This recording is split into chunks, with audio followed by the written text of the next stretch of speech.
Ladies and gentlemen, welcome to the Wadcast Podcast. I'm Eddie Ift. It's about 3:20 a.m. I'm recording this. Why am I up this late? I have no idea. None.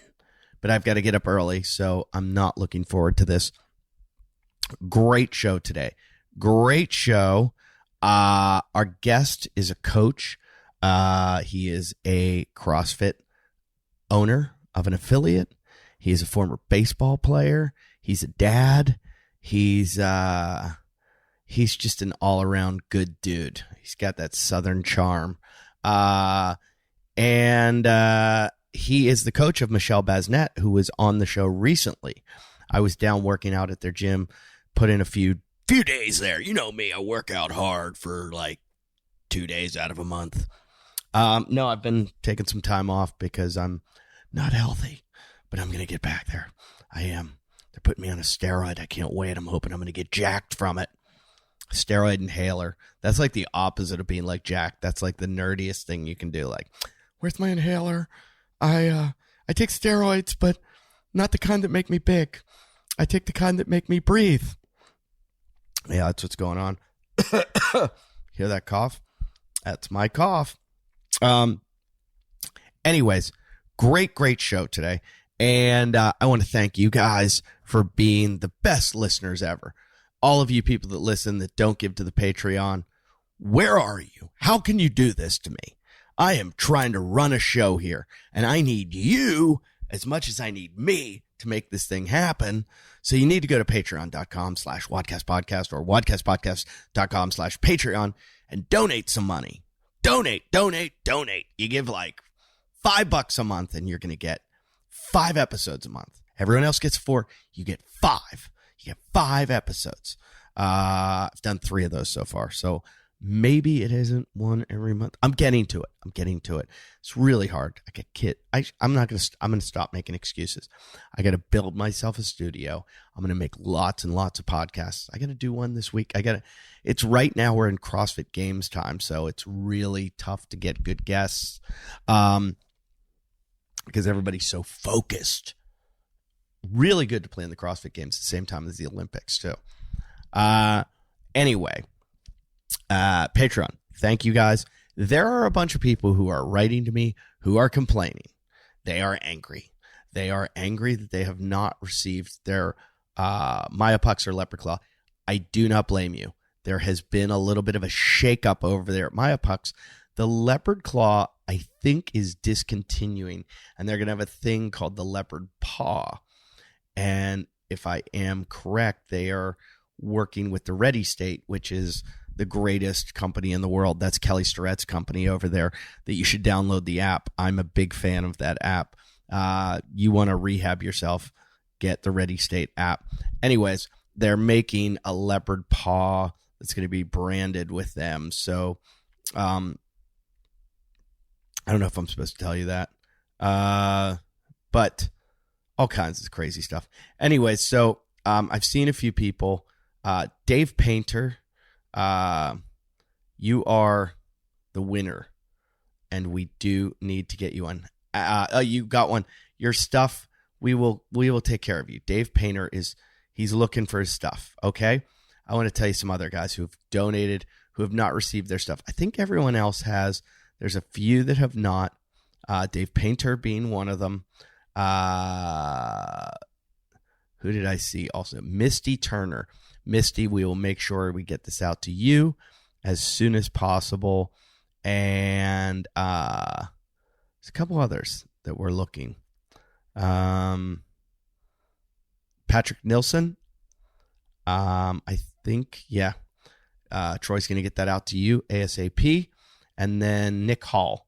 So those are the only, if you have not been mentioned and you have not received yours, we give one every single week. I appreciate all you guys that listen to the show. I want you to get your goods, get your stuff. So I think everyone else, we've given one every week. And I don't know, we've done like almost 500 episodes, but we've only been doing it for maybe 100 or so, 150 episodes. So Troy over there at Maya Pucks, really good dude. Amazing dude. Great friend of mine. Great company. I used the Maya Pucks on my father-in-law, and my father last week. I just think they're the best things in the world. The leopard claw, same thing, or now the leopard paw. And Stefan, Jeremiah, we've talked to you. So I think that's taken care of. But it's really nice that Troy does that they've sponsored the show and take care of our patrons, the people that take care of us. So just all you got to do is get in there, $5, and you could win. Just like, is it? I see. I don't see your first name, but I know you are. Where are you, dude? Come on. I know your last name's Saint Germain, because I know a comedian named Dan Saint Germain. Maybe you have the same name. Let's see. I just wanted to let you know you're the winner, dude. How about that? You won yourself a Myopux electronic muscle stimulator and a Adam Saint Germain. Adam, you are the winner. And you also got yourself a leopard paw. And that's like $450 worth of stuff. And you got that for donating $5. It's pretty awesome. Appreciate it. $5 a month. That's all you give. That's like, what's that, $60 a year? And you won yourself $450 worth of stuff. And you get an extra episode. Come on. This content's worth it. Everybody should be donating. Again, go to patreon.com/wadcastpodcast or wadcastpodcast.com/Patreon. What else is going on? I'm starting to tour again. I'm going to be in Huntington Beach. I got that coming up on August 20th. Big date there. I think August 6th and 7th, I am in, I'm going to be doing some stuff down near San Diego. Got a whole bunch of gigs coming up. So, and then the tour starts in September. The Back in the Saddle tour starts September, October, November, December, January. All those dates, eddief.com. And my brand new website we're building right now. Building a huge website. Huge. It's going to be massive, amazing. You're going to have to check it out. But go to Instagram now to find everything out. All my dates are there, tour dates. You can see videos of me doing stand-up. And come out and see me. Bring the whole gym. Send me a message. Do it. I will hook you guys up. It can be like a community event. So let me know, and I will take care of you. I'd love to have a whole CrossFit gym at my show. Arizona, they've done it. A couple other places they've done it. Out in Appleton, Wisconsin. It's really nice when I get a whole gym out there. I really, really enjoy that. So let's do that, guys. Message me. Easy to find. Just get me on @EddieF on Instagram. DM me. Slip into my DMs. You know what I mean.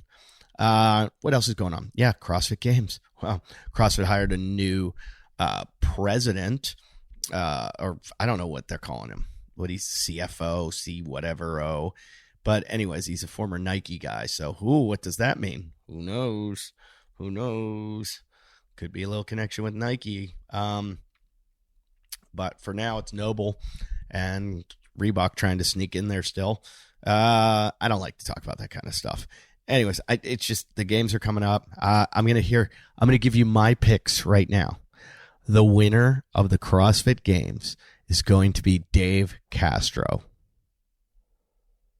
Oh, wait. He can't win. Okay. The winner is going to be, I'm going to say, obviously for the women, it's going to be Tia. And for the men, I'm going to pull for Patrick Vellner, even though I love Noah, too. He's a good dude. Sean Sweeney's a good guy. There's been many guys that have been on the show. But I think this new kid, I can't even remember his name again. I was talking about him all day today. And I can't remember his name. But here, I'll tell you. I'll just go to CrossFitGames.com and tell you. Because the website, you got to give it to CrossFit. Whoever works there, you could tell, like, they work out so hard. They do, like, everything in life that hard. Like, if you go to their website, it's just, you can't really criticize the CrossFit website. I just see they just released details of some of the events. Okay, let's see. Leaderboard. I'm going to pick 1, 2, 3, 4, 5. Here is my 1, 2, 3, 4, 5. I'm going to go with Patrick Vellner in first. In second, I am going to go with, this is going to be a weird one. How about this? I am going with Jason Hopper. Okay. Number 3, I'm going to go with Scott Panchik. Okay. And number 4, I'm going to go with, that's where Noah's going to come in. And, oh, no, I take that back. Number 3, BKG. BKG is coming in at number 3. Number 4, I don't know. 4 and 5. Janikowski, I think, could do well. And Scott Panchik, Noah. Those are my guys that I think are up there. Okay. So Vellner, Panchik, Janikowski, BKG, and the new guy, the new kid, Jason Hopper. So let's see how I did. Could be totally wrong. On the women's end, this is going to be some weird ones I'm going to pick. I want to see how well I do. And everybody's going to be like, you're an idiot, or, oh my God, you're a genius. You picked those all. On the women, I'm going to go with Tia, obviously. And then I think Tia's going to finish 2nd, 3rd, 4th, and 5th also. I think this could be 2 girls' years. Well, Carrie Pierce scares me. I mean, she looks like she's built like a brick shit house. Like, she just looks like she should win. The way she's like jacked. So I'm going to put her up there. But the 2 girls that I think might surprise everyone, Haley Adams, who I'm not even seeing on here. Why is Haley Adams not on here? She qualified. I know she did. Yes, Haley Adams and Amanda Barnhart. And then I think Brooke Wells will do very well too. But I'm cheering for Michelle Besnet because she was so nice on the show. Okay, so you heard my picks. Congratulations to Annie Thor's daughter. She had a baby like a day ago, and she's doing the show. She's in the games. That's ridiculous to me. I can't even have a baby, and I couldn't even qualify for like 65 and plus women. So there are some other guys in this that I want you to look out for. In the Masters division, our buddy Zach Forrest. I'm pulling for Zach. Can't believe how many OGs like Dan Bailey and Kyle Kasperbauer, and there's a whole bunch of them that are going to be out there. Zach, guys that have placed before in the lower divisions. And there's a woman that I want to mention who qualified for the Masters that I'm so, so proud of, and that's Lauren Gravatt. So I'll be cheering for Lauren. So good luck, guys. Very proud of you all. And watch Dave Hippenstall, who is going to win again in like whatever Masters division he's in. He's like in the 80 plus now. No, I don't know what he's in, but the guy's just a ridiculous freak of nature. And I'm looking forward to seeing him win. So should be fun. Starts day after tomorrow. I'm recording this. Oh, no, it starts Wednesday. It starts Wednesday. So what else do I have to tell you? Is there anything else you need to know? I think we have a sponsor. Don't we have a sponsor? Come on, we got to have a sponsor. I know we have a sponsor. I love our sponsors. Let me see if I have one. Or 2, or 7, or 8. You guys are like, this is dead air, dude. Oh, I know who our sponsor is. And somebody just sent me a picture of them drinking it saying thanks. And I said, did you get the tingle? Did you get the tingle from Cellucor? C4 Energy. C4 Energy gives you a tingle. Like when that beta alanine kicks in, you can feel it. You actually feel yourself tingle. That's how much this stuff is working. And that is because C4 Energy drink is, it's powered by this thing called carnosine beta alanine beta power. It's got other key ingredients that support explosive energy, alertness, performance, The C4 Energy lineup is dominating the booming performance energy category across the country. They've got 10 amazing flavors built on zero sugar, zero sodium, zero carbs, zero calories. C4 Energy offers a delicious way to awaken your super and conquer your goals. They're going to awaken your super, people. Don't you want to awaken your super? Jeremy Lesniak sent me a picture of himself putting down a C4. If you're going to do it, the only way to do it is, you got to chug it. You just get that stuff down, and it tastes so good though. Don't chug it. You can actually sip it and enjoy it. You can have it a couple times a day. Like I said, no artificial flavors, no artificial colors, and it's not your average energy drink because it has been clinically studied it's proven that the ingredients in there support muscular endurance, hydration, physical performance for sugar-free energy you can feel. I was never a pre-workout guy, but I always would come up short where I wouldn't have energy because I didn't eat enough food, and all of a sudden I felt like I'd conk out during a workout. So I looked for the cleanest drink I could find. Here it is. It's got everything you need that's going to give you the boost of energy. It's got all kinds of crazy ingredients. It's got your caffeine. It's got the carnosine beta-alanine. If you don't know what that is, that's stuff that Matt Fraser said gives him an extra lung. Matt has like 3 lungs. Do you want to be like Matt? Be like Matt. So get yourself some beta-alanine. This is a good way to get it. It's got citrulline malate. That supports an increase in nitric oxide levels. And it's got I can never say it. Betanine, whatever. That comes from beets. Everybody knows about the beet stuff and why beets are good for you and the endurance they give you. Beta-betanine. It helps to support hydration, better physical performance. And then it's got, like I said, no crap. There's no artificial anything in there. And it tastes great. It's got all kinds of different flavors. They've got cherry limeade, orange slice.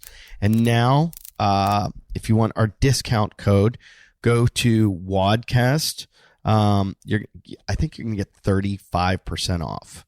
If you go to c4energy.com and use the code WODcast when you buy it. That's C4Energy, the letter C, 4energy.com. Use the code WODcast, and then you can get yourself like 35% off or something. Don't hold me to that, but I believe that's what's going on. But try this stuff out and let me know what you think. Let's get to the show. Are you ready? Let's do it.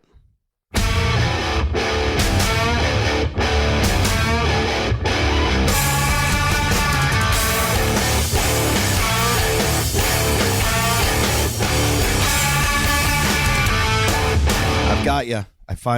I nailed you down. It took forever. That's the story of my life right there. Oh, man, you've got a busy life. Yes. I don't know how you do it.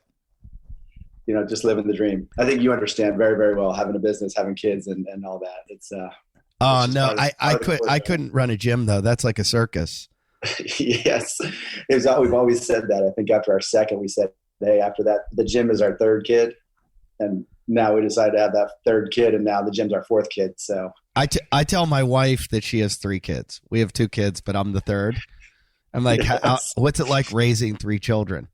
That's exactly. Like, I literally had that conversation with my oldest. I threw a tantrum yesterday. I'm sure. I threw a tantrum yesterday because I wanted to go jet skiing, and I was like, the kids didn't want to go. I was like, we need to go jet skiing right now, and I was like, oh my god, this is what I'm just like the oldest child, and I'm like, that sounds about like my life. Well, you just had a third baby, right? Yes. Yeah. So she was born June 22nd. So how's she doing? She's doing great. So she was 33 weeks. So she's our third, but she's also our third preemie. So we're supposed to be in the hospital for a longer period of time, but she came home quick. So she's really responded really well. She's home. She's actually been the most, I'm not going to want to say this, but she's been the most low key of all the babies so far. So just wait. I know, I'm not going to wait. Well, at least I got that for a few, maybe till about 12 or 13, and then we'll see what happens. You got a lot of space in between them, though, don't you? Yeah. So the oldest, Rush, he'll turn 14 here in the fall. Jet's 8 and will turn 9 later this year, and then we got that brand new one. What's with you and preemies? It's just the way we roll. We don't like waiting around. We just need to go. Yeah. We get them out. So, so my wife's got a bicorneal uterus. And so we didn't know that until the first one. So after that, they could kind of plan around it and know, hey. Oh, so is that a common thing? Not her setup. So it does happen quite a bit, but her way her setup happens is you got like one really big side and one small side. And so you hope that the baby kind of gets into that big side and kind of a little bit longer time, but there's not a full uterus for them to grow in. Oh, wow. So no matter what, they're coming early. But it's just kind of dependent on how long they can kind of cater and kind of keep her kind of pushing forward until that baby's going to get here. So we didn't know that until Rush, the oldest. And then after that, we kind of had an idea. So they're coming early, but it's trying to like, how long can they stay in the oven? I don't know how you do it. I felt like the second one was harder than the first one because I was able to kind of stop and look around and see what was going on. And I'm like, holy shit. Like, this is terrifying. And it's scary. The first time you're just like, what's happening? Oh my God. Like and all of a sudden they throw a baby at you. Yeah. And I don't like, more power to you. I don't know how you do it because I was scared. Like my wife did a C-section. It wasn't emergency. It was, she's too posh to push. And she's just like, I don't want to do that. Like just like she just had them slice it open and take it out. Yeah. And then you have to do the C-section the second time because you did and I was like, I wonder if they could put a zipper in and just put a zipper there and just like wait a few years and just like unzip it and be like, let's take it and pull it right. Yeah. No, I say that as a joke. I say that as a joke, but like 20 years from now, they're gonna be like, no, do you have the zipper? I have the zipper. You got to get the zipper. It's the best new thing. You know how tough your wife and Chris and my wife are. They're literally getting gutted. Right, to get cut open. Think about that. Like they're getting gutted and then put back together and like, you know what? Go on, move, just go on with life from there. That also tells you how bad it is to have a child. That you're like, no, just gut me. Just go right through there. Just cut it open and pull the baby out. That's exactly right. It looked like Total Recall when I saw it. Yes. So I looked over this time. It's like it's amazing to kind of peek over that curtain and take a look. You did the peek? You did the peek? I did the peek too. What the am I looking at right now? I regretted the peek. Yeah, I'm with you. You know what? See the baby. After the fact, once the baby's out, great. I don't want to see how the sausage is made. I did 2 peeks, both kids. Second time I was like, I thought I learned my lesson the first time. No. And then they're having me like weigh the baby with them. And I look back and I see my wife's like guts up on her chest. And I'm like, oh my God. Oh my. I handed the baby back to the nurse. And I was like, put my wife back together, please. Somebody needs to fix this. Look, I've said it a billion times. Women are so much like any guy that's like sexist, that's like men are the best and men do. I'm like, dude, go just watch a delivery. Just go in there. Just spend a minute. Spend a minute. Yeah, pregnancy, delivery, breastfeeding. It's just. Oh God. I have a buddy who goes. He goes, I have friends of mine. He's like, a woman holds a baby for 9 months. He goes, I have friends that'll like have a bag and be like, can you hold this for a second? I'm like, no, I can't. No. Yeah. No, she's a trooper, man. She's, because especially if they're doing breastfeeding, I mean, they're up with all the bottle. Like right now, she's still preemie, so we're still doing bottle feedings, but she's up with her every 3 hours and doing that. Right. Prepping her for the fact that they'll go back to breastfeeding here shortly as she gets a little bigger. But man, think about the hours you're putting on. Like you get maybe a 3 hour window to feed, pump, sleep. Well, I got tricked into believing that I had to prep the baby every time. We had like a doula that told us that, and it sucked. It sucked because I was obligated then. So the second baby, I was like, no, this is all bullshit. Like that lady lied to us. We're not. She lied to you. We're not doing that again. No.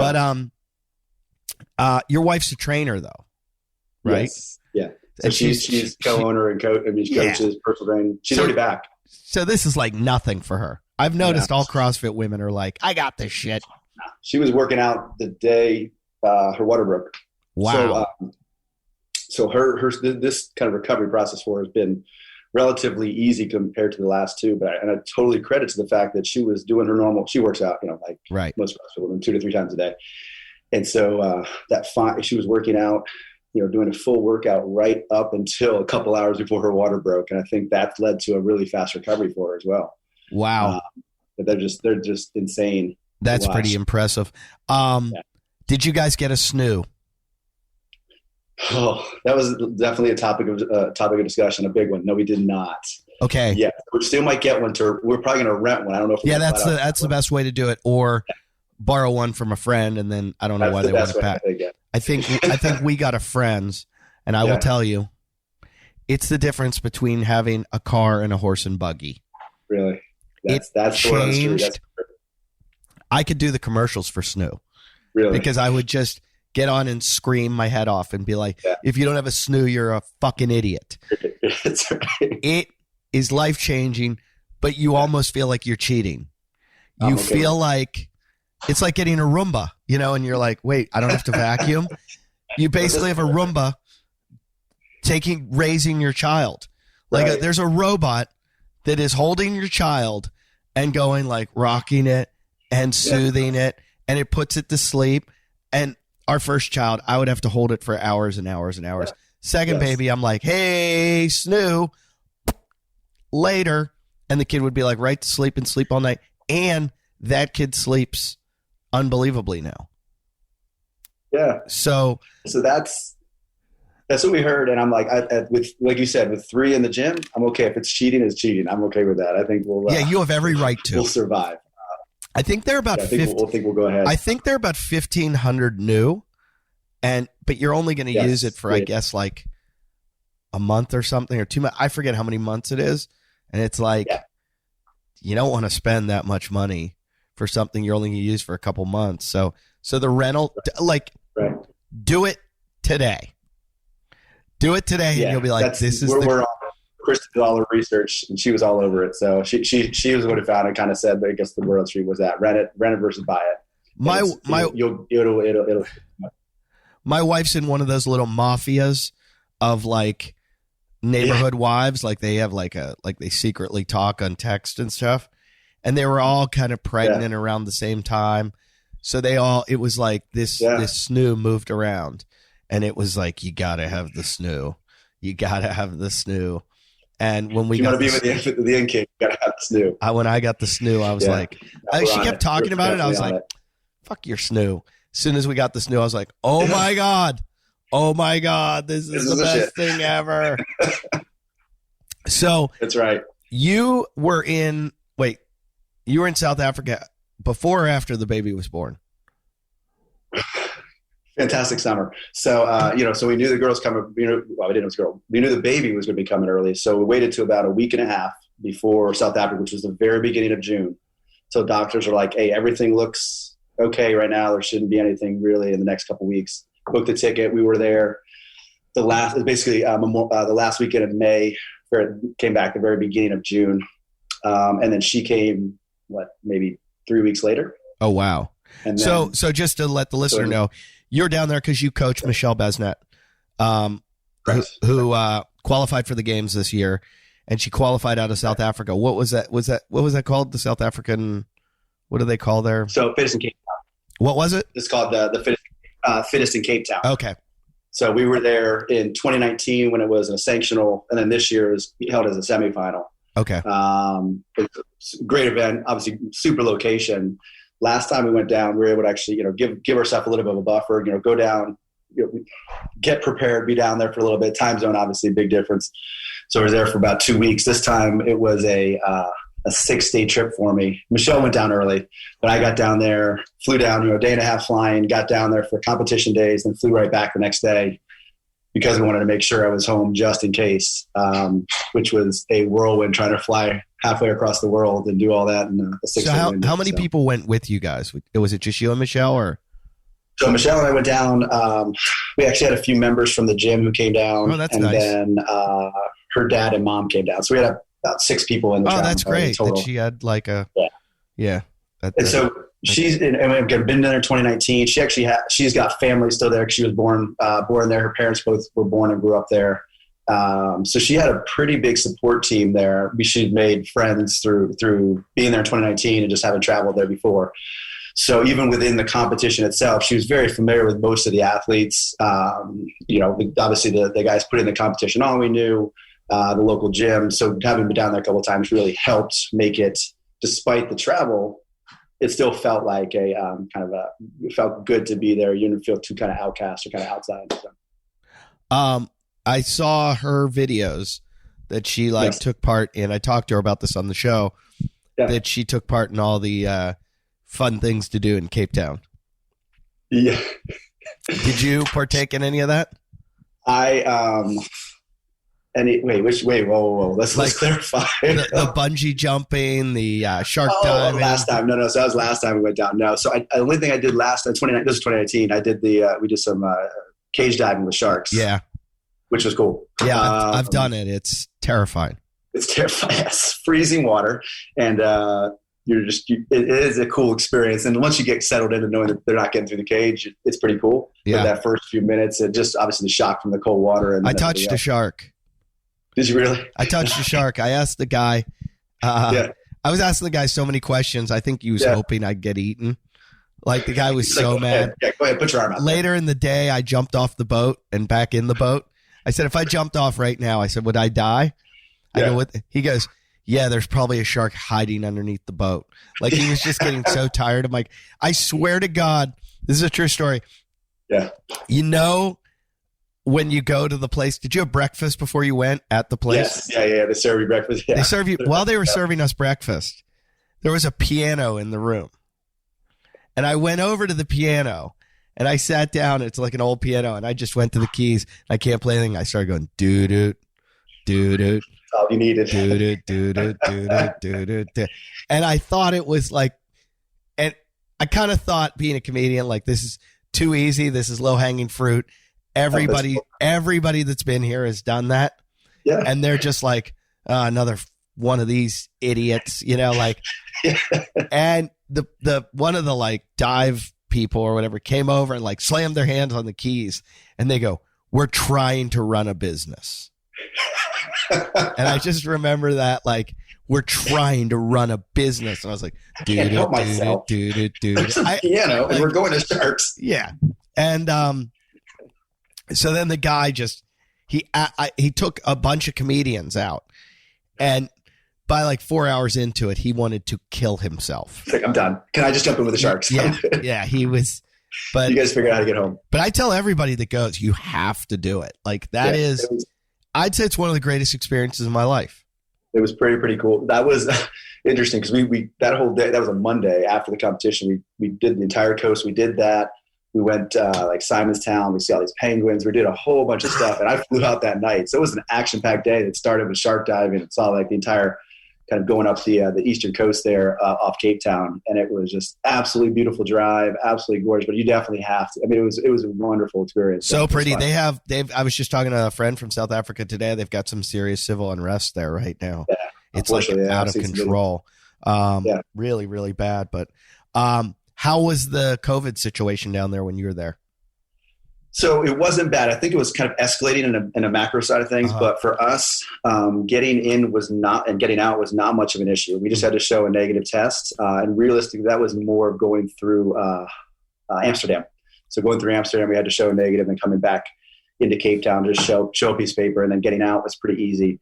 But from what I heard too, and from the South Africans, it's a struggle for them. Like, so while we could fly out easily and get home to the United States, they couldn't. So they were in the red, whatever it's called, like the red list when we were there. So them traveling out was an issue, but coming back wasn't bad.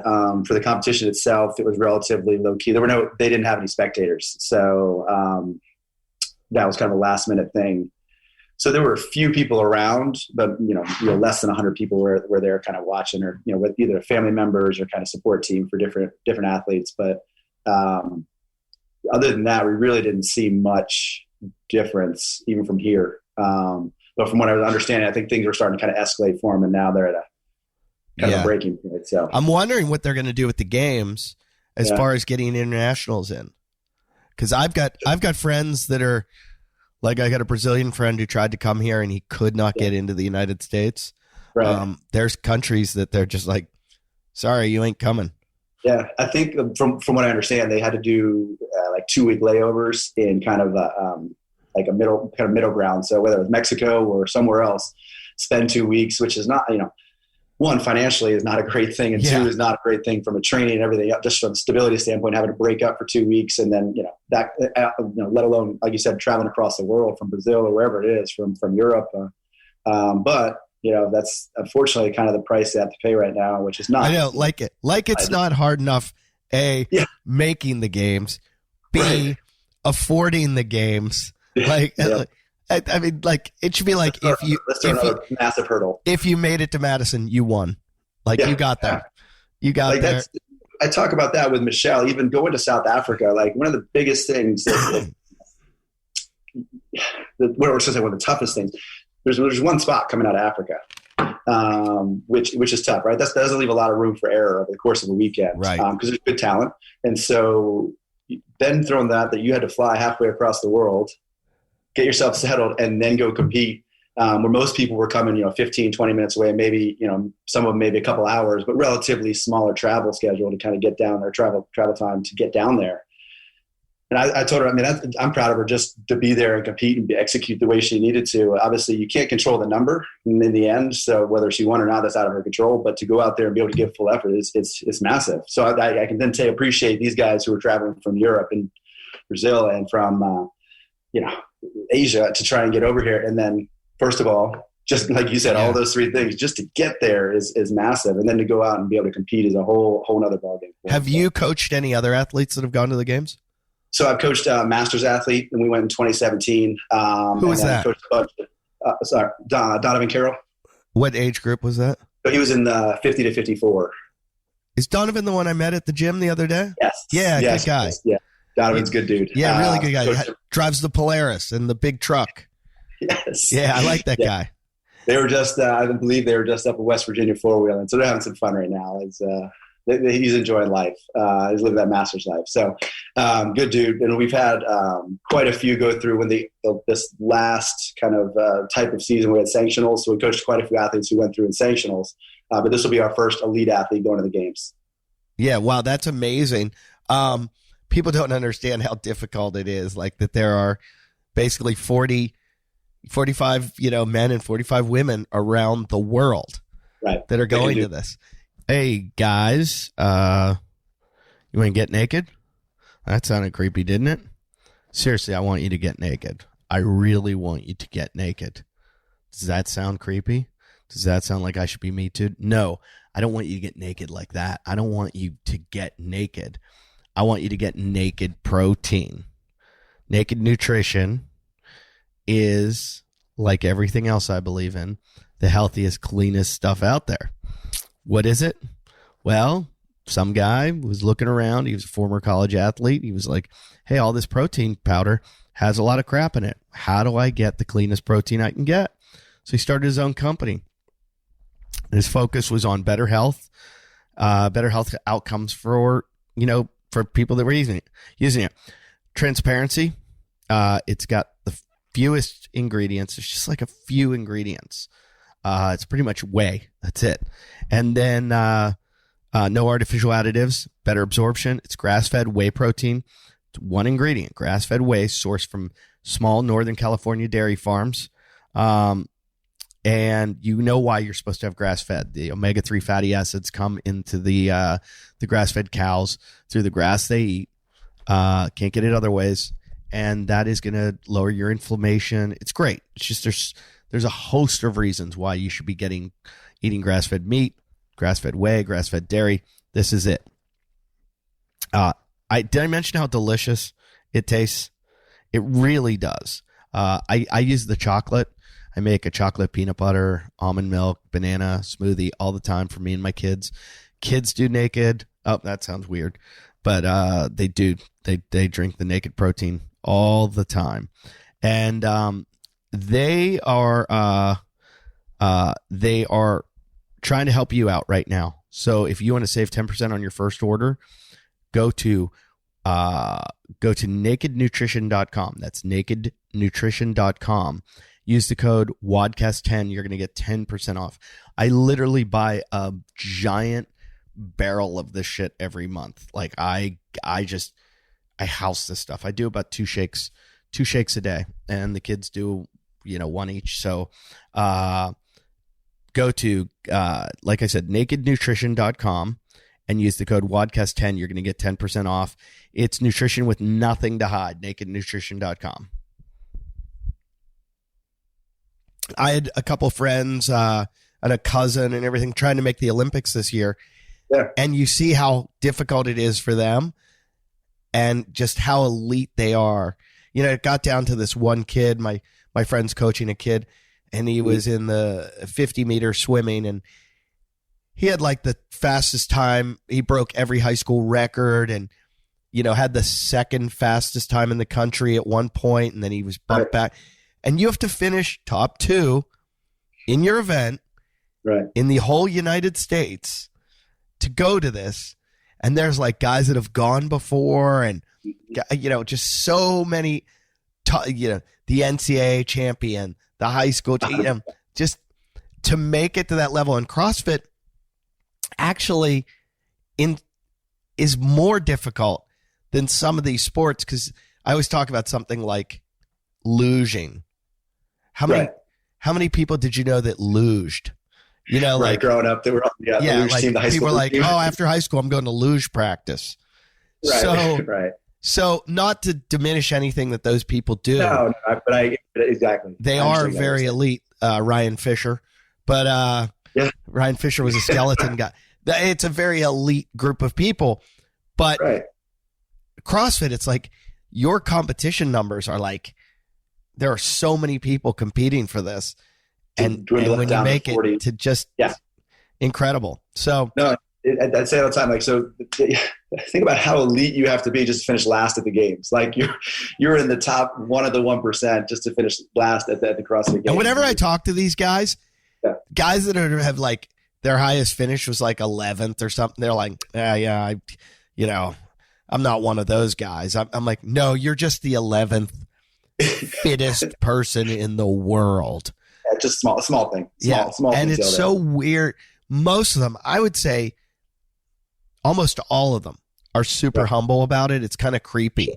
Like it's the one sport where we don't really have like, the NFL football players that are like, I'm the most badass guy in the, or like MMA, I'll kick your, no one other than Hunter McIntyre.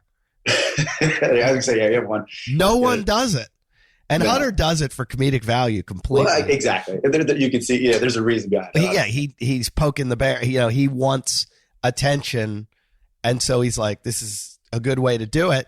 And people lost their minds when he started doing it. It's like CrossFit it's not the culture. It's just not the culture. No, there's like even on that side, when you look at the sport versus like, hey, if you walked into any other box, like you walk into a box, generally it's like very friendly and upbeat, and they're going to welcome you right in and say, hey, let's do a workout, let's smash this together. So when you think about the big picture, if you have an elite athlete, it's still expectations are kind of the idea is like, hey, we know you're better. We know you can do Fran. Half the time I'm going to do it, but you don't need to rub that in our face, right? Like, yeah. That's not the way it's going to go down. It would be funny though. I'd love for someone to like finish in like 1/10 the time and just point at me and be like, "Suck it." Do it. Your turn. We don't really have anyone like that, and some guys in comedy. I remember one time a guy walked off stage and I had to go on after him, and he just pointed in my face and went, "Follow that." And I was like, and the guy's a total douchebag. I'm not going to say his name, but he ended up getting his because he was like, he was put in a project where it was observed by the whole world, basically, that he was like that. And so it came back to him.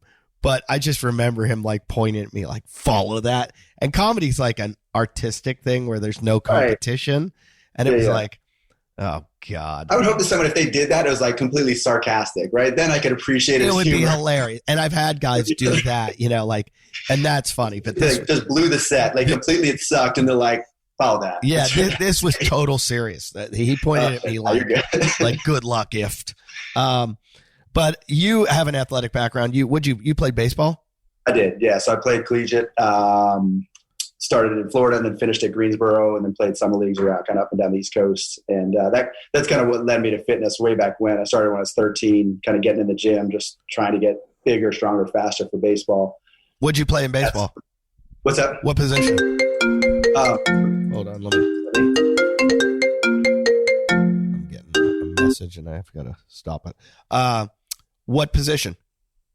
So I was a right fielder, and then arm kind of fell apart. My last few years played first base and DH. So I could swing the bat a little bit, and that's what kind of helped me stay in college, stay on the team for 4 years. But it was a good ride. It was fun, and it definitely has led to a lot of attributes that I see now, kind of running the business, and also understand. I think baseball is a great sport in regards to learning how to fail, and kind of understanding that there's just I did that at a very young age with baseball. Yeah. I found that sport really hard. It is. And so you look at it, with that old adage, new forever is like, hey, if you fail 7 out of 10 times, you're an all-star. So that's true. That's the only sport that really follows through. And so that lends well to. I was an ADHD kid, and baseball's not a good sport for that. It's tough because you'll be out in the outfield and you'll just be like looking at what's going on. All of a sudden you hear crack, and you're like, where's that ball? Hope it's not on its way to me because I didn't see it. And and a couple times it did. I got hit in the face, and I could bat because the total focus was like, and I wasn't good, but I mean, I was like better batter than I was a fielder, but fielding, because I found baseball to be like, it takes a certain type of person to play baseball, and it's this real focus, and I didn't have that at all. No, and if it makes you feel any better, I did have a little bit of that focus, but I still got hit in the head. Yeah, many times. So did you ever get hit? Did you ever get hit batting? Like really hit, like a bad one? Yeah, I think I held.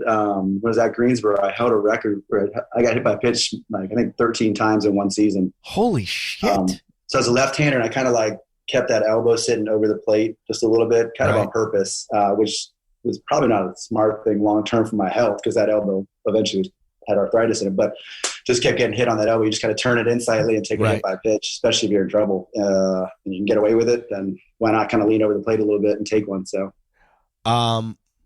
geez, what you'll do for one base. One base. I do remember played an all-star game in Maryland, and I was facing a lefty, and this guy was throwing probably like mid-90s. Oh, God. He just took one right off the top of my head. Oh. So thankfully I didn't feel anything, and I was like, "Thank God, I'm going to. I'd rather take that than face this guy." Wait, so you didn't feel a thing when it hit your helmet? No. So that time I got lucky because it kind of grazed right off the top of the hat. So if you get hit in the ear hole, big difference. I can't imagine what that would feel like. No, it does not feel good. Even taking the elbow, so it kind of depends on how it hits, like through the shoulder or the elbow. It can be ridiculously painful. And so I know, guys. I had a friend shatter his elbow doing that. I mean, they had to put like so much metal in there afterwards. Yeah. But I've always wondered about, and we know football, the helmet hits and everything. Do guys experience concussions from the baseball? I guess so. You'd probably be an outlier, though. Right? It'd have to be some kind of like acute incident where, like, maybe sliding your knee, your head first slide, maybe your head caught a knee. Potentially with a baseball, I don't think it hits. Really? It hits the same way. Because I just can't imagine a 90-mile-an-hour thing hitting me in the head. It does not feel good. Typically, especially if you get like in the back of the shoulder. Now, I got lucky with that one, but that's still when I'm 43. That probably happened when I was I'm gonna say I was 19 years old. And I still remember it. You grew up in North Carolina? So I grew up in Washington D.C. area. Okay. And then I've been in North Carolina now since '98. So this is home. So after Greensboro, you stayed down there? Yeah. So Greensboro, and I stayed. Yeah, I stayed down here.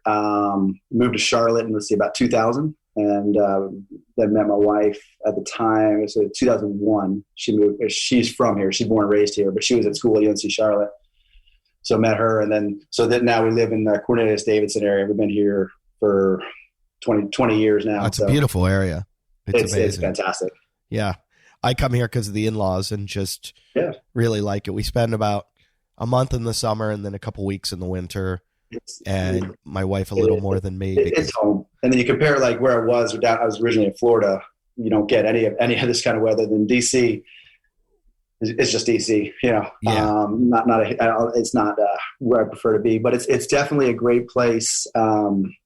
It's changed a lot right here in the lake. It's changed a lot in the last 20 years, which is fantastic because obviously running a gym, there's a huge influx of people where this used to be a really, really small town. But it also has, the attribute or the kind of the infrastructure has grown too. So you have restaurants, you've got access to shops, all that kind of stuff has really, really grown over the last 20 years as well, as the population density has gone up as well. So, well, you have an excellent gym. I mean, your gym is awesome. And you did what I used to tell people to do 10, 11 years ago when I think I saw the forest through the trees kind of thing where there you've got your separate thing that your wife runs, which is kind of a hybrid. Yep. And I used to get so much shit from like Kool-Aid drinking CrossFitters that are like, no, CrossFit, scalability, it can work for everyone. You need to do it this way. And if you do it this way, women will join and women will love it. And I was like, good luck. Good luck. You're gonna miss that audience. Agreed, man. So one of the things I love about CrossFit is it's one of the buy-ins from me. Obviously, I love I love CrossFit, but the idea of owning an affiliate, let's go down that road, is that I love that it allowed me the freedom to do whatever I want within that scope, right? To define fitness for our members and not be locked in to say, this is what you have to do. This is the only thing you could do. And evolve your business structure, evolve the business, evolve the structure, evolve kind of the who's walking in our doors. And then that's where the hybrid fit has been massive because people walk in and it's less intimidating for whatever reason. We all know it. CrossFit has some intimidation factor to it. Sure. I understand that. And so having the hybrid fit, having people be able to walk in and do that has been a fantastic addition to the gym. And it also allows our CrossFitters who've been doing that for a long time an outlet too, something different to do. Right. There's definitely days where I'd like to walk in there and go, you know what? I need this, not that right now. You have a choice. You have a choice. There's no wrong answer. So you've been around since your shirt says 2013. Is that right? Yes. We affiliated in 2013, actually here in our garage. When you affiliate, is there any rules other than, hey, you've got to have this name that no one else has? I mean, is there any rule about don't start a hybrid fit next door or nothing? No. So literally we were in our garage first and we upfitted our old building and across the street from me, literally maybe 100 yards, another CrossFit opened. Wow. So I could see it from my front door, literally right down. Then I'm like, okay, you got to do what you got to do and I'm going to do what we got to do. So what that taught me early, focus on the people inside your wall. Don't worry about what's going on outside, right? And you focus on that. Ultimately, that's where success is going to come. So. Yeah, I mean, when I would see friends of mine get upset about gyms too close, I'd always go, if you were an MMA instructor, or coach, or a yoga instructor, would you be mad that there's a yoga instructor that lives next door or two doors down? Like, there's a whole world out there of people to get to. You're not going to be able to get to enough people. You're not. And whether it was, what's the rowing place called? What's that? Orange Theory. I can't remember. So it was an Orange Theory or a boot camp or a Gold's Gym. Okay, I can't control that. And ultimately, I don't mean this to sound arrogant or cocky. I was like, they can't do what you do. Like you're an individual. And so if I go out and do work our tail off and do our game plan and focus on the people inside our gym, they can't replicate that. And I don't want to. I don't need to worry about what they're doing because it's not impacting our day to day. And so you look at that. It really was a good lesson early to say, stay humble, stay inside, stay focused on what's right in front of you, not worry about, because again, you could look, and nowadays too, with Instagram and everything else, you could just look at the world out there and be like, oh, the world's falling apart. There's no way I can do this. They're doing X, they're doing this, and starting to copy and replicate what everyone else is doing. And so, did you stay open during COVID? So we closed down. Michelle again. So I've been traveling. So, we were under the Sanctional series last year when all this happened. And I had been gone each month with different athletes. I was in Montreal for the Sanctional up there. and they canceled it. We flew up on Thursday. They canceled it. We flew back on Friday. Oh, wow. The following Wednesday in Mecklenburg County here in Charlotte, they closed down all the gyms. So we closed down for a little bit while we immediately transitioned over to this. We were Zooming and then continued function. We gave out all of our equipment. And then I believe about June, we were able to open up again outside. So we completely, the gym. Yeah, you've got a great Yeah. area for that, a great parking We got lot. really lucky. So we put that awning in maybe 2015. It gave us 1,000 feet outside. Then we went ahead and extended that further with some shade sails, and gave us another couple thousand square feet, and just started doing parking lot workouts until we could reopen. I believe it's September we were able to get back up. Any of your members get sick? Yes, from it was never internal. It was always Right. Yeah, so we come back, but it was, and, we kind of go through the process and kind of let everybody know. But there was never. What I'm saying is, it's hard to say. Like I have a cold right now. I don't know where the hell I got it. Yeah, exactly. So we never. As far as I can guess. Never had anything bad. I can guess, but if I was at the gym and 30 people at the gym got it, we could go, hey, that was an event. And I'm just curious because I haven't yet. A, I haven't found a gym where that's happened. No. And B, I haven't found a gym where I have talked to people that have had members that they've lost members from COVID, but so rare and so rare to even hear them hospitalized.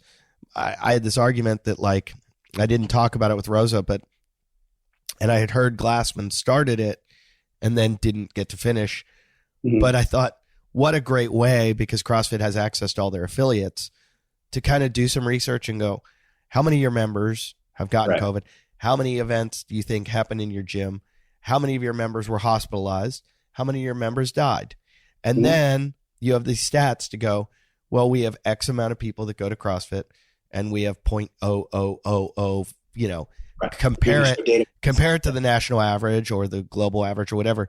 And then say, look, come work out. Being healthy will keep you from dying. What a great, because I saw somebody put a sign outside their gym that said, CrossFit, we're the cure for COVID. And it's that's a bold statement. Yeah. With no proof behind it. You have no data. Right. But if you could have the data very easily, because CrossFit HQ has access to that. They could literally draw that out. I think, in reality too, I got a little girl next to me. Watching the monitor? Yeah. Chris, my trooper went to work. She was a coach. So you have one of the babies right there? Or you have the baby right there? Baby's right here, yeah. Oh my gosh. She's hanging out with me. She's good. So I think, the reality is we all know if you're leading a healthy lifestyle, your movement's kind of an emphasis. Most people within the CrossFit world have some kind of conscientious about the nutrition as well. Sure. Minimal supplementation and maybe understanding kind of the difference between taking vitamin D, especially depending on where they're at and the type of time of year. We're leading lifestyles that would lend to, one, probably not, you can't completely negate COVID, right? They might get it, but they're going to most likely survive and or not show symptoms. But we also have two, which is interesting from a gym standpoint. I think the community is huge, right? So these people who are conscious of that, at least I feel like within our world, the reason we never saw any outbreaks because people would, hey, I'm not feeling good, I'm not going to go to the gym. Right. These people, I care about these people because this is my community, this is my tribe. I'm not going to put them at risk. And again, that's not a blanket statement, but for the most part, that's kind of the thought process. And I feel like that's a big reason why we never really saw it. And if somebody did, it's like, hey, I got back from, traveling on Tuesday, I wasn't feeling good. They emailed us Tuesday night and said, hey, I'm not coming to the gym. Here's what's going on. Just in case, I want to let you guys know. Right. And that's what we saw more so than anything else. We were kind of like that too, where we traveled cross country. When we came back, we drove last year. We told all our friends, we were so careful. But we were like, just stay away from us. We're gonna take 10 days or whatever it was, 2 weeks. Just we think we're fine, and we were fine. Right now, I've got this thing. I've been sick for a month. That's why you haven't seen me in the gym. Yeah. I was sick for a couple of days. I had a cold. Turned into this I have some kind of asthmatic response or something. But it's just Right. So I'm not contagious. There's no, I have nothing going on. But I have to get on a plane tomorrow. And my fear is that I start coughing because I have this like allergy or asthma or something. And the whole plane's going to be like, get that asshole off the plane. Yeah. And I'm like,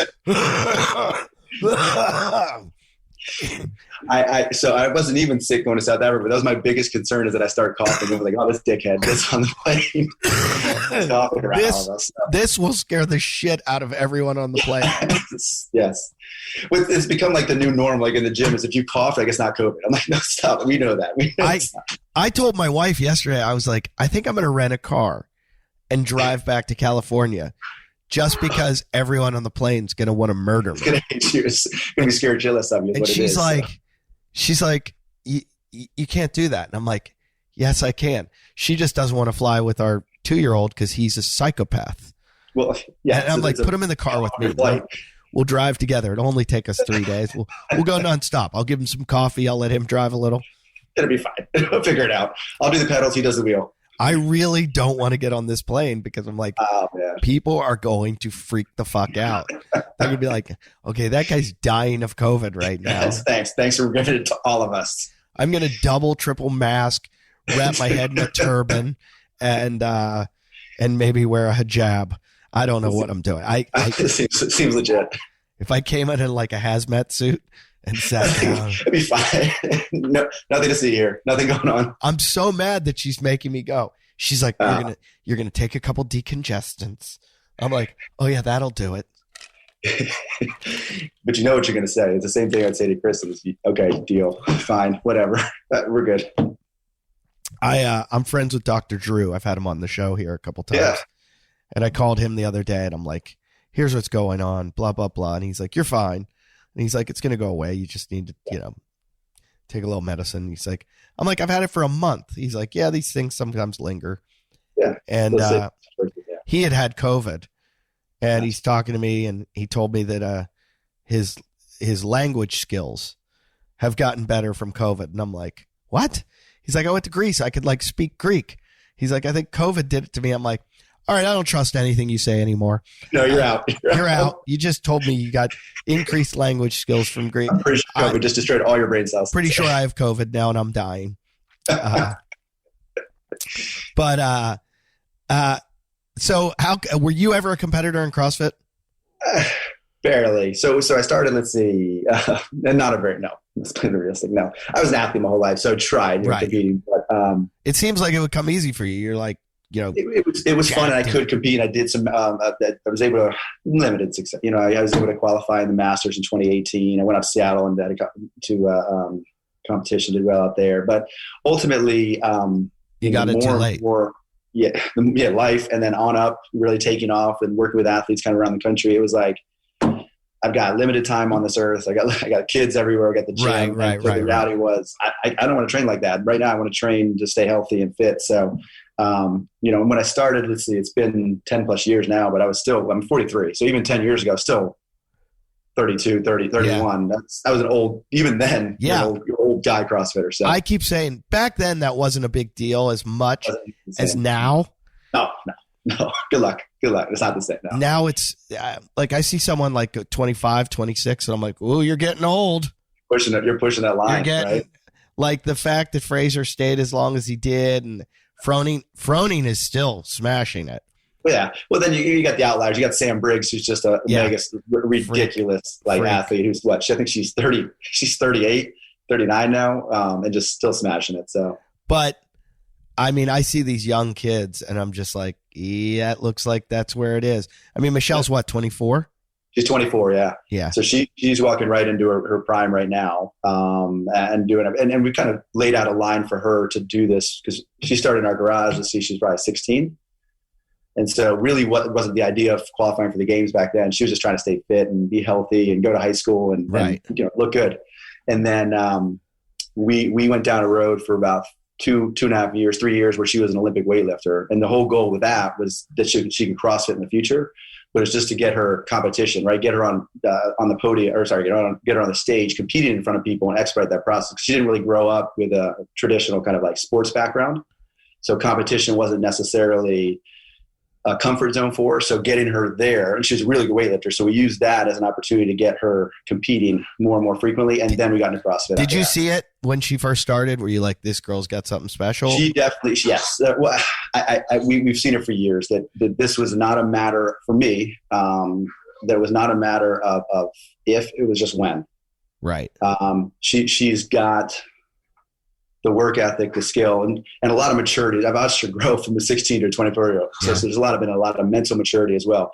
But I think that's what makes this so special too, is the fact that I do have an opportunity to work with a lot of athletes, but she's our first elite athlete to go to the games. Means a lot to me. She really is like a daughter to me. Yeah.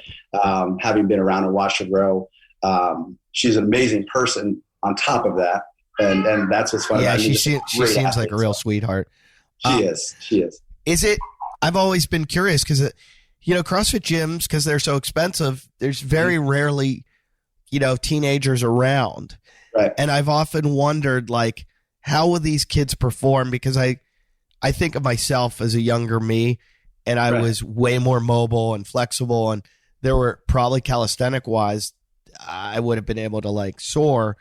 Mm-hmm. But in some of these, like, heavy lifts and I mean, I was stronger too, probably, but the Olympic movements would have taken discipline. And so I wonder, and you've seen it now, how are these kids when they come in, or high school kids, do they take to it? Is it too complicated? You get both ends of that spectrum, right? And so it is complicated. And I mean this with all due respect, but I feel like a lot of our female teens that come in end up picking up movement quicker than the guys. And that's not a blanket statement, but for the most part, we do see the female athletes pick up a lot of the Olympic lifting quicker. But the one thing they've got going for them is you also don't have a lot of kind of background noise, right? They haven't been doing stuff for that long. This might have been their first experience in fitness, or very limited experience in fitness. And so providing, the big word is they got to be coachable. If they're willing to listen and they don't let their ego get in the way, which is tough because you're usually dealing with teenagers, so it can go both ways there, right?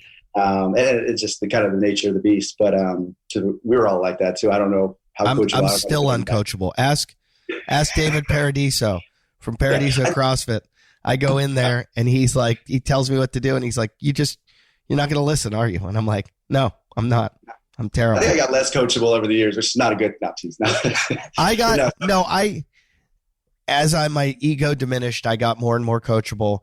I used to get upset when I would be working out and someone would walk up to me and just like tell me, I don't know why it used to irritate me.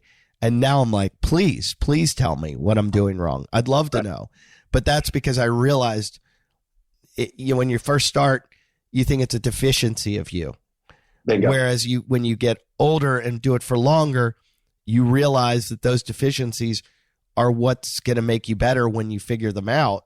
Right. And I think being, I was a track, and I don't call him an athlete, but when I did that, I thought I was an athlete, and I came into CrossFit like, don't tell me I'm strong and fat. Like, and I didn't realize that it's like golf, that like a snatch is like a golf swing, and you can be, your thumb can be wrong, and you need to fix your thumb. And and so when people would try to coach me, I was like, how dare you? Like, who are you? Who are you? It was this. And I think that's with all sports and all anything that people are trying to do now. It's like, even like, look at something like MMA, how much you have to be coached. I mean, how much is instruction, and how much is, the best MMA fighter is going to beat the strongest guy in the world if he doesn't have those skills. And those guys, you think like they usually specialize in something coming growing up, right? Now you're starting, the sport's getting bigger. You're seeing more and more of those guys who have kind of like early on branched off into, but back in the day, it was like you were a wrestler, but you had to figure out how to go, box and grapple and like do a big world if you want to be good at the sport. Because the best wrestler, and the original, UFC, that was kind of their shtick, right? It was like come watch a wrestler versus I kind of like that. Yeah. It was like, who's the toughest guy? I remember my roommate in college, so this is going back like 25 years, was like, hey, they got this thing in Michigan called the Tough Man, where the toughest guys go to like this. It was like a fight club. And they just get in the ring and they kill each other. Yeah. And he goes, and they all come from different backgrounds. Some are street fighters, some are taekwondo. And it was like it was like a Jean-Claude Van Damme movie. And so he had like this kid in his high school who was the most badass, toughest guy ever. Yeah. And he went and got knocked out in like 5 seconds. And we were like, oh my God, this thing's crazy. This is real. They're really, and that, well, like I was going back to now, you've gotta be elite at so many different variables just to be good, or, just to be decent at the sport.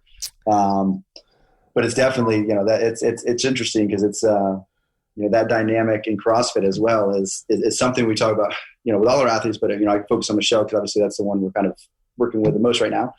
Is I don't necessarily need to be the best at everything. I got to be really good at everything. Right. You need to be very well rounded and cross that spectrum. And ultimately, you can go back and watch. Rich Froning won it in 2014 and won 0 events. Yep. Or I think Panchak just won the Granite Games and won 0 events to get his ticket to the game. Really consistent, really well executed weekend, and come out on top and sit on the podium and or win it, which is fantastic. That's the name of the game, and that's the sport, which I absolutely love. Well, being that you're in Cornelius Davidson area, where where is it? Mooresville has like the NASCAR Hall of Fame. Yes. I noticed like out on the lake here, there's a couple NASCAR drivers' houses.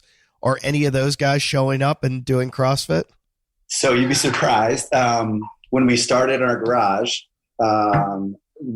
Ricky Stenhouse and Danica Patrick, they were dating back then. They actually were in our garage and with us for those first couple of years. We've had quite a few. Denny Hamlin's been at the old one. We've had he lives out here on the lake. I see his house all the time. I think his new house has or it's not new now anymore. It's like he's got a basketball court. His full basketball court and basketball league that goes there. He doesn't need a gym. I think he's got a go-kart track in there. And I think he's got everything. He's got a slide down. This lake is crazy.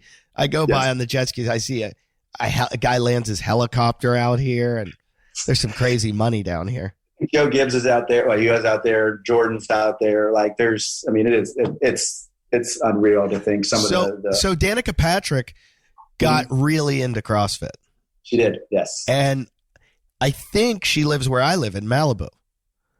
I believe so, yes, yeah. And when her and Aaron Rodgers, when they were dating, but she never came into CrossFit Malibu because I'm good buddies with Mike, who owns that.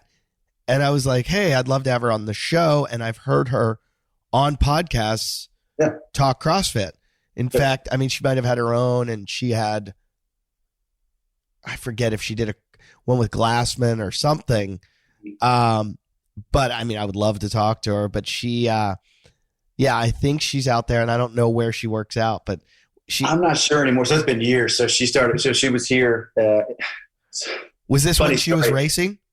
What's that? Was it while she was racing? Yeah. So she was racing. She was dating Ricky Stenhouse at the time. And so they're both racers. So they trained with the in the garage. And so something I always tell the boys to this kind of way, a little bit on the subject, but, I couldn't imagine growing up just the opportunities that my kids have now had to think that like you had Danica Patrick come in the house, like, cause it was a community here at the house. They were working in the garage. People come in, hang out, like to have that kind of stuff. He's been to, these kids have had the opportunity to go to professional football, soccer, hockey, baseball, go in dugouts, walk on fields, go in the weight rooms. I'm like, don't take it for granted. I feel very fortunate that I've been able to give them that as well. But it's just kind of cool for them to be able to look back in 20 years and realize how I was what they had.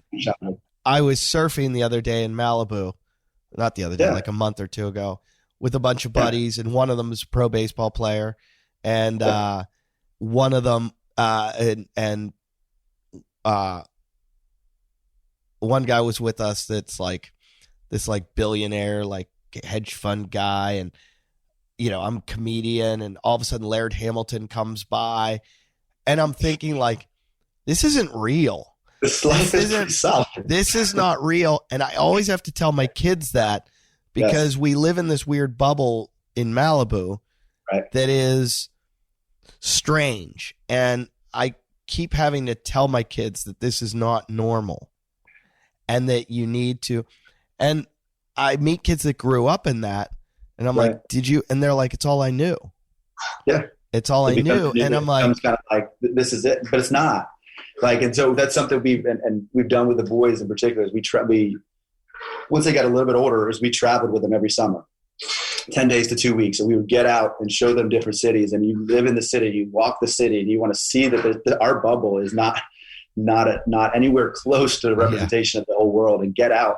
And that's from the respect of just seeing, especially if you're in New York City, you're in Seattle, you're in San Francisco, Boston, the multitude of cultures, and, seeing true homeless people in front of you and being able to witness like all this different versions of kind of life. That's something that was important to us for that exact reason, to be like, no, this bubble is awesome. I'm glad we have it. Don't take it for granted. But the same token, you need to see the bigger picture here. Yeah. I mean, my dad wanted us to go to public schools for that reason. I think we were in a position where he could have sent us to private schools, and he just said, like, that's not the real world. You need to learn to live in the real world. I'm thankful he did, because I've seen nieces and nephews in both situations. Right. And I've also seen, no offense to my private school friends, but I've seen the way, like, they can only, and this is no criticism to anyone else, it's just to my friends that were in private schools, they can only relate now to people that are in their kind of socioeconomic group or their kind of upbringing. They don't ever want to branch out of that. And I'm in a kind of life where I'm around everyone from every, and so I have to deal with people from every socioeconomic level. And I'm glad that I have that ability, and I'm not, like they are, and not to criticize them at all. No, I understand what you're saying, but you have the skill set to be able to. But even me, I'll never forget the first time I went to South Africa. Yeah. We landed and we went through the townships, and I was like, whoa, this is a whole nother level of poverty that I've never experienced. And I shot a documentary down there, and we had to go into the townships where everyone has AIDS, and they're, they don't have clean water. And I was just like, my head was spinning, and it really, really changed my perspective on the world. Like I always like to say I'm a moderate now. I grew up a conservative. And when I started traveling the world and started going to places like Africa and places in the Middle East and Asia, I started to go, wow. Become more realist, right? You start to see perspective. I started to say, yes, I want to protect my family and I want to do these kind, but I also have some compassion and want to, think about others and not just myself. Yeah. Realize that. So, and in saying that, all I do now is go tell dick jokes to them. So, it's your way of giving back to the world. I really try to help those people by making them laugh at my dumb dick jokes. Exactly. There you go. It works out. Yeah. So who's your prediction for, you obviously want Michelle to win. The answer is easy. It's Michelle. Michelle's I think she is, I like the role. She's kind of an unknown because she's coming out of Africa, because she's new to, we've done a few sanctionals, but she's relatively new to kind of the elite level competition scene. But yeah, my money is always going to be on her. What are her strengths and weaknesses? What do we? So her strengths is right between the ears. Oh, great! Super strong mentally. Also, probably on the top end from a strength standpoint, her numbers post up with some of the elite numbers. Awesome. On the strength side. So her competitiveness is one thing. So she shines as the stages get bigger. So every time, the open versus the game, she's going to be a much better version of herself. And ultimately, for her, some of it also, even though she's strong mentally, is just the confidence that I belong. And so understanding, that's something I've told her she earned the right to be there, but realizing that you belong there, right? Like you are one of the 40 fittest women in the world. And once you see that, so Michelle's the type of athlete, you give her a little bit of confidence, it goes miles. Right. And I think that goes a lot with a lot of female athletes. You see that as they tend to talk down to themselves. Again, I don't want to generalize that completely, but it's younger and even older female athletes that I work with. You'll see them put themselves down further and not realize how strong they are. And so empowering an athlete whether it's female or male, is massive to say, no, you can do this and you can do, you can accomplish X. Well, with the older athletes, I think, this is just my opinion, the older athletes that have been there and done that, they see themselves move incrementally, and they almost see all the data points and go, this is what I've done, this is what I'm capable of doing, this is where I'll finish. Right. The younger athletes come on, and they're such an unknowing that's why you had Medeiros and Quant last year just come out of nowhere, not out of nowhere, because Quant was still, but relatively speaking, yes. But all of a sudden, these guys are in the top 5. Right, and I think that could happen with her. And with, any of the girls or guys at these young ages, because they really don't know what they're capable of. Agreed. 100%. And the older ones do. The older ones know what they're capable of. Right. So they have a confidence of like, I'm going to – just any average CrossFitter knows that. Like, I know going in, and they go, okay, it's as many rounds as possible. And I'm like, I'm going to get about 4 rounds. I know. You have better faith in yourself and understanding, kind of general awareness, right? Even on the elite level, right? It's just relative to where they're at on that scale. Right? But these guys have just like hidden abilities, and all of a sudden they're going to get a PR they've never gotten. They're going to ride that adrenaline. You always got to watch out for the young ones. So you do, and so you look at that. Whether you got Laura Horvath in 18, and you've got Ricky Gerard before that. Obviously he had some situations when he got tested, but each year you got somebody, and before that you had Vellner and all these guys first year of the games. That's why I said, why not? Never go into this. We don't use the word expectations, right? Because that's just a horrible word to use for any kind of sport event. Like, go in with confidence and understanding what as long as we execute and efforts there, we can't control that number. So negate the expectations, negate what number is going to be next to you. And typically things start to fall in your favor. And that was the mindset we took in Africa. Super consistent all weekend, best professionally executed weekend I've seen from her yet. And I think, so nothing outside the top 4. The last workout was basically a numbers game at that point. She was so far ahead. We basically said, she had gotten a stomach bug that morning. Oh yeah, Sunday. She told me about that. She was so far, she had such a big lead. It was like, okay, we know who we need to stay ahead of. So this is the one person. Stay right there. So that was why she had, ultimately, we didn't necessarily execute like our normally would. We were just, it's like, hey, I need you to make sure you can make it through in one piece. Don't fall completely apart, but just stay with that particular athlete. As long as you're right there, we're walking away this weekend. You won. So you do a lot of coaching, virtual coaching and stuff, right? Like, and programming. What's your company? What's your company's name? So obviously the On-Sites CrossFit Cornelius, and then On Up Athlete is our On Up Athlete. So we've always used the tag onward and upward basically since 2013, and so it was a natural flow for us to transition. When we separated probably, let's say 4 years ago, maybe 5 years ago, and the reason behind it was what we do at CrossFit Cornelius was very different than what we do with On Up Athletes. The same world slightly, but very, very different kind of desired outcome, right? It's general health and wellness. So you walk in a gym, I don't need, my 78-year-old doing parallel handstand push-ups. Right. So On Up Athlete is for competitive CrossFitters. It's all virtual, correct. And that's our athletic side. Are any of your guys seeing success when it comes to, are you anyone that you're going to be coaching that you think is going to be a games athlete? So I work with, we've got a few people coming up. I worked with Hillary Steele here for the last couple of years. I'm really excited about where things are going from her. She's a 5-time regional athlete, working on some strength things with her, and really excited to kind of see what she does. Now she's starting to put some pieces together. And I think this is going to be a big year for her next year. Is that your specialty? Are you good with strength? I tend to get some good results there. I feel like our overall, the competitive side as well. I think program design, when it comes to competitions, I get very, kind of goes back to the baseball mindset. I get very kind of wrapped up in it, very meticulous. And even from our day-to-day programming for our CrossFit class, and you've seen it, you've noticed how it's in there. I'm pretty meticulous with everything, kind of how I want like the structure to flow.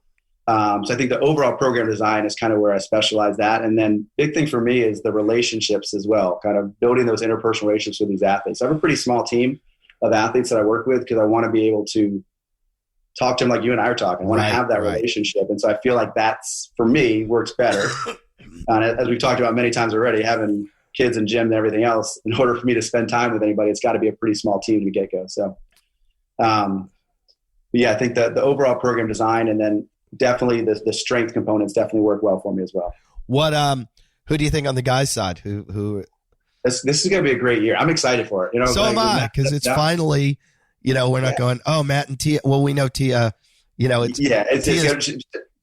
I've been home with the baby a lot. I've been able to watch all those past documentaries, and it's been fun to go back. I haven't watched them in years, and so it's been fun to go back and watch like the 2015 games replay, the 16 replay, the 17 replay, and to watch even for those guys, when you think about Matt and you think about Tia, to watch their development as athletes as well, with them stepping into the scene and not because we think of them now of who they are right now and forget, that they had some adversity, had to overcome. We're fantastic athletes, but definitely had adversity to find their way to the top of the podium. And now they just dominated for the last few years. So the guy side, it'd be interesting. BKG is one of those guys who's always around. And then of course, you got the Canadians too. They're going to bring it. I don't know, man. I'm very intrigued to see. I think you just said it, BKG or Vellner. But you can't count out the young guys. No, I'm interested to see, Justin Medeiros. He did really well at the MAC, and it'd be interesting to see him. And then there's that new guy that won the MAC. Yes, out of Columbia. Yes. So he's the one that Castro basically said is the next Froning Fraser. Yeah, it's very interesting. What's his name? Is it Snow? Is his last name Snow? No, I'm trying to think. Shoot, I forget. Michelle and I were just talking about because he's down in Columbia. Yeah, we're going to reach out to him next year about potentially doing some training since he's really, really close to us. Wait, I'm gonna. But to watch what he did at the MAC, especially against the level of competition that was there, was pretty. Respect his game, man. He went out and executed extremely well. So I can't believe I can't remember his name. I don't know why I thought it was Snow. No. He's good. Yeah. He's going to be here. I'll Google it. I'll find it. I can't leave the listeners hanging. They're like, who are you talking about? They're all yelling right now. Half of them are yelling right now going, you idiot. You idiot. It's Wait, you're a CrossFit coach and you can't. all I got to do, Columbia. He's down at. Wait, we just didn't look up MAC champion. Yeah, MAC champion. Yeah. CrossFit. And I apologize if you ever saw this. It's like you guys didn't know my. Here he is. MAC Atlantic. There's the baby. She's tough. She's been great. Oh God, it doesn't have it. Let's see. Results. Doesn't have it. I got it. I got you. You found it? I got it right here. Let's go. Semifinals. I got it. I have it permanently pulled up. Let's see. MAC. We got this. Is it MACC? Jason Hopper. Why was I saying Justin Snow? Yeah, Jason Hopper is going to be the one to watch.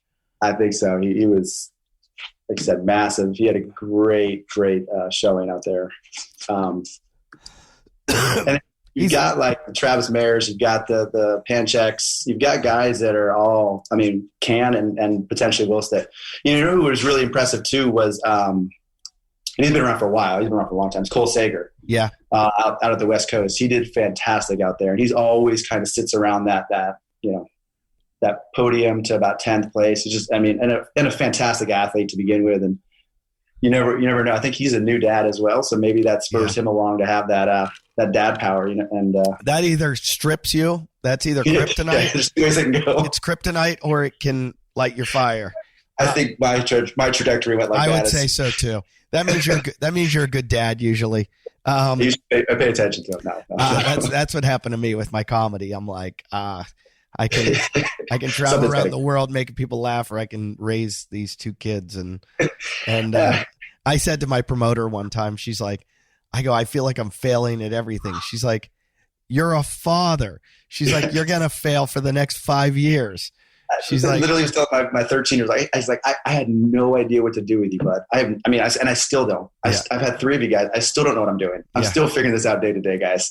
So I completely can relate and understand that you just do the best. I'm trying to figure out day to day, make sure I don't screw them up too badly, to make sure I don't screw the gym up too badly. And well, your gym, I can tell you, your gym is excellent. Thanks for having me there. It is an amazing gym. And from the first time I walked into, you guys couldn't have been nicer to me. So welcoming, like a beautiful gym and such a nice area. And you're like so lucky to have it. You've done a great job. Michelle, good luck to her. She is such a nice person, and I love talking to her. And she's a good coach too. Really good coach. She is. That's what makes her so special. Just a great human being. I'm fortunate to have her as a full-time coach for me as well.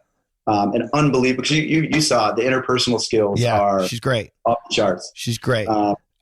Everyone at your gym, so nice and so welcoming. So if you're ever in the area, check out CrossFit Cornelius. It's just such a beautiful area and such a nice gym. And to you, good luck with those 3. Get yourself a snoo. And if anything I'm taking from this, the snoo is happening. I'm texting Kristen. I don't think right now I'm going to the games. I got to get myself healthy. But I was going to go, and now I don't think I'm going to go. I can't jump on more planes. So if you make it out there, if you do, we'll be out there. Make sure you shoot me a text. I will definitely. Good luck. And again, let's plug your programming for anyone that wants to check it out. So it's On Up Athlete, and you can find us on Instagram if you look up On Up Athlete, and shoot us a message through there and kind of find out a little bit more about what we do on a day-to-day basis. So. Well, I appreciate it. It was great talking to you. You too, man, always. Yeah, and I forgot to mention one thing that I'm looking forward to next year, the Ricky Gerard comeback. I almost can't wait for these games to be – I'm excited for it. I can't wait for these games to be over so that we can start all the arguing and bickering and watch people lose their minds. They're going to lose their shit. They will. I promise you there's going to be 2 camps. There's going to be massive. I can only pray he makes the games. I do too. So I'm 100% on board. So that people lose their minds. Yes. Yes. So that is our goal. Hey, Ricky, if you're listening, if there's anything we can do to help make that happen. Yeah. Well, Ricky, if you're listening, don't dodge my calls and don't dodge. I was driving to Wollongong one night to go meet him, and I get a call he won't do the show. So, yeah, Wollongong, Australia. I went all the way there to get him, and he, the last minute, we're not going to do it. And so, Ricky, stop ducking us. Stop dodging. We're on your team. Do the show, Ricky. We're looking forward to you being in the CrossFit Games. So that's right. Yeah, that's right. Well, Mike, thank you so much. It's a pleasure meeting you, talking to you. Thanks for doing the show. And everybody listening, you guys know what to do. Rate, review, comment, check out the Patreon, everything. My tour schedules at eddyif.com. And again, thanks, Mike. You got it, brother. Thank you, man.